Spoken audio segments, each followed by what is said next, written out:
Hey everybody, Super Underdoggy. I believe I fixed my quality issue, so I wanted to reshoot this video of the Mego dealer catalogs from the 1970s and 1980s. This is a set of Mego dealer catalogs that I acquired from a Mego executive who worked in Manhattan for Mego in the research and development department.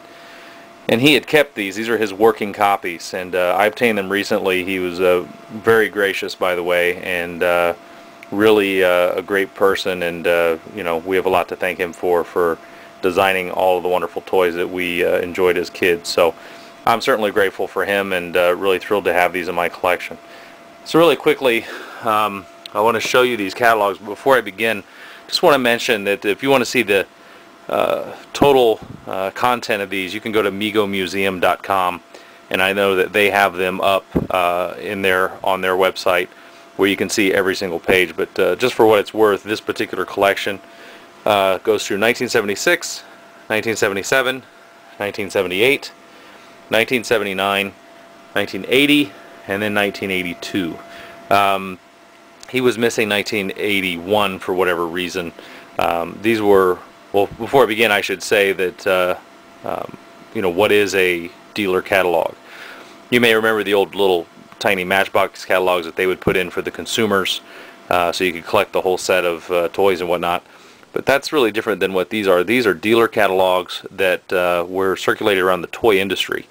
They would be given away to toy executives or account representatives or buyers or whatever, for department store chains, for example, at Toy Fair, at different trade shows, and or, you know, maybe when the Mego sales team went out to visit, they would pass these out to the buyers and make sure that everybody knew what they were producing that year so they could buy it and offer it for sale in their store. So this went to you know, business to business. This did not go to consumers per se, not directly anyway. But these were actual office copies that were working copies. You can see that on my 1976 catalog they actually cut out the Mego logo. Now it'd be interesting to see if I could find out where they used that, maybe for a print ad or something.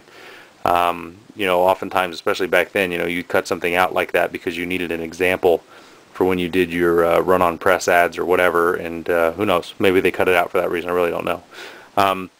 Some of these unfortunately are missing pages because back then they would pull a page out and they would, you know, use a push pin and put it on the cork board above their desk for reference.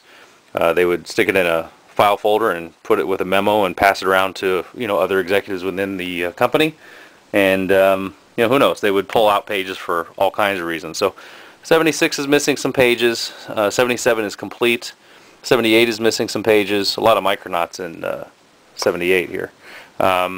79 is the 25th anniversary, and it's just a fantastic catalog, and that is 100% complete. And I think I'm missing a couple pages in 1980 and also 1982. So, you know, you can see Mego was world class. They did these very, very well. Great graphics, full color, double page, you know, graphics. Just really, really, really well done. You know, this is just a really, really neat thing to have in my collection, and again, I'm just very, very happy to have it. So if you want to see more of the content, go to the Mego Museum, and certainly feel free to comment on these, or, you know, share your thoughts. But pretty happy to have snagged these, and on that note, have a great day. Thanks for looking.